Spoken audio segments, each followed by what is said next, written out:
নমস্কার, এসপিইএন চ্যানেলে আপনাদের স্বাগত। মাঠ ময়দানের খবর আপনাদের দিয়ে থাকি। এবার সাংবাদিকদের খেলাধুলার খবর পরিবেশন করছি। রবিবার ছিল কলকাতা ক্রীড়া সাংবাদিক ক্লাবের বার্ষিক স্পোর্টস। 70 বছরে পা দিয়েছে ময়দানের এই প্রাচীন ক্লাবটি। এদিনের স্পোর্টসে ক্রীড়া সাংবাদিকদের পাশাপাশি তাদের পরিবারের লোকজনরাও উপস্থিত ছিলেন। বেশ কিছু ইভেন্ট ছিল, প্রায় 12টির মতো ইভেন্ট। এখানে উল্লেখযোগ্য ক্যাটাগরি ছিল 10 বছরের নিচে, তারপর 11 থেকে 18 বছরের জন্য, 19 থেকে 30 বছরের জন্য, 31 থেকে 50 বছরের জন্য এবং 50 ঊর্ধ্বে।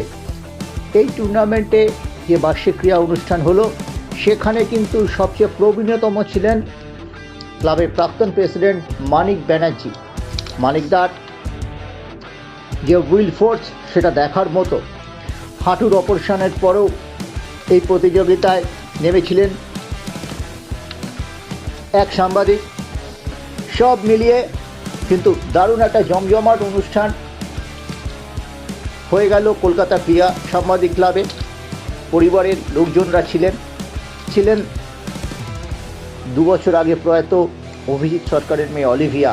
তিনি কিন্তু রীতিমতো গুলি চামচ দৌড়ে পুরস্কার নিয়ে গেলেন। সব মিলিয়ে এই অনুষ্ঠানের কিছু খণ্ডচিত্র উঠে এসেছে, সেটা আপনাদের সামনে রাখবো।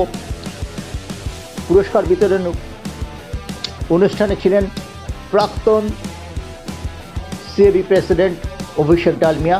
সস্ত্রীক এসেছিলেন অভিষেক, তিনি উৎসাহিত করেন চিকাচাদের। সুমন ডালমিয়ার সঙ্গে এই ক্লাবের একটা আন্তরিক দীর্ঘদিনের সম্পর্ক ছিল, সেই পরম্পরা কিন্তু অভিষেক ধরে রেখেছেন। এটা কিন্তু আমাদের কম প্রাপ্তি নয়। সব মিলিয়ে কি হলো সারাদিন, চলুন আমরা দেখে নিই।